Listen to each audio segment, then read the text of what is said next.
Welcome to CMCI Storytelling. My name is Julie Abjean, and today's topic is the ever-interesting sugar daddy relationships. I have interviewed an expert in societal deviance and a student here at the University of Colorado Boulder who has been in this kind of a relationship. I will examine the reasons, risks, and rewards of these connections through Professor Jay Waterworth's input and the anonymous student's story. First, we should be able to define these relationships. An older gentleman who pays an allowance to a younger person in return for their company, and really just depends on the person what that company is defined as. More often than not, these relationships are centered around sex. This can include sex, nude pictures, and graphic messages. The older men in these relationships are sometimes even willing to exchange cash for conversation.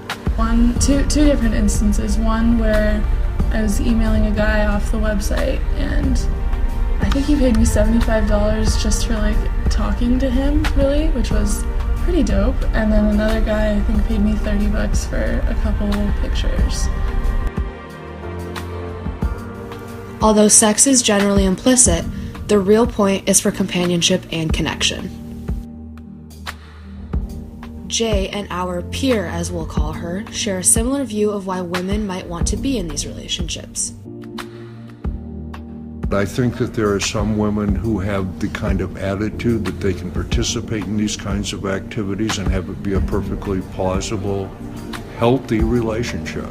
Now, that would be the minority, I'm sure, but I think that in looking at this from a complete standpoint, you have to actually consider that some people might actually enjoy it. It might be the kind of thing that they really find enriching or whatever.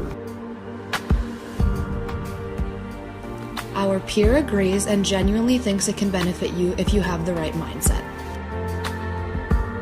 And so you have to be really confident in yourself to make this work, to know that you're not doing this to make yourself feel better or to get something out of it. You're doing it because it's empowering, it's fun.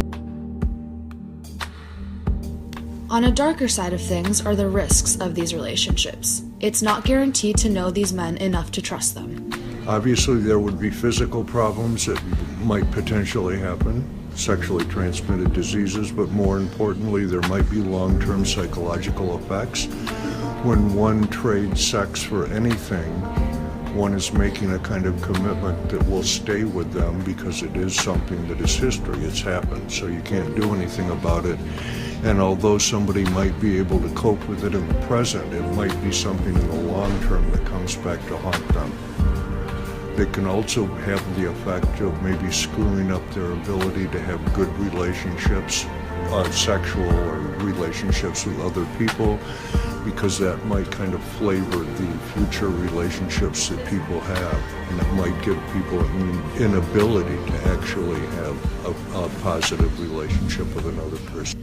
Jay firmly believes that it's not only the physical danger, but the emotional danger that could really damage a young woman in these relationships. Next, I questioned both sources about their views of how this correlated to prostitution. I received dramatically different answers. Our peer defends it as an extracurricular activity rather than a career.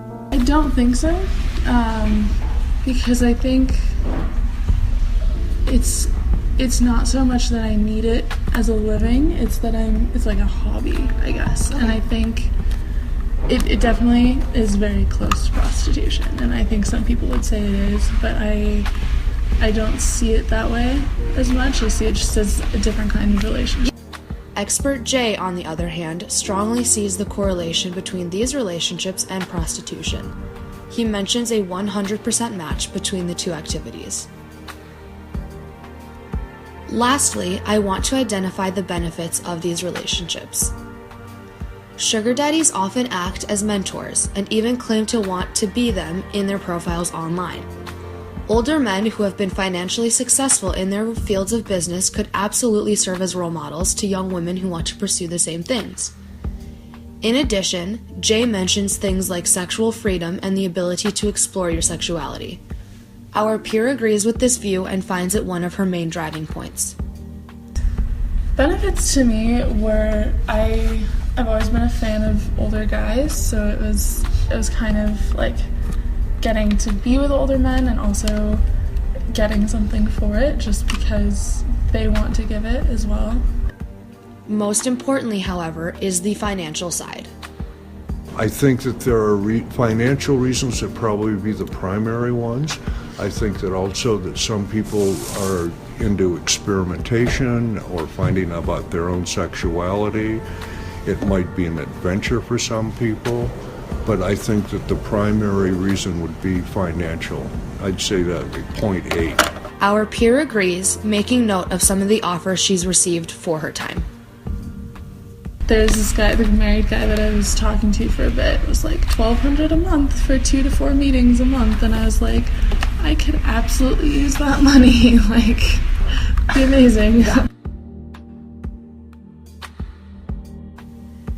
Thanks for listening, and if you're interested in learning more, visit my blog at ucb.digication.com/Julie_CMCI_1010_sugar_daddies.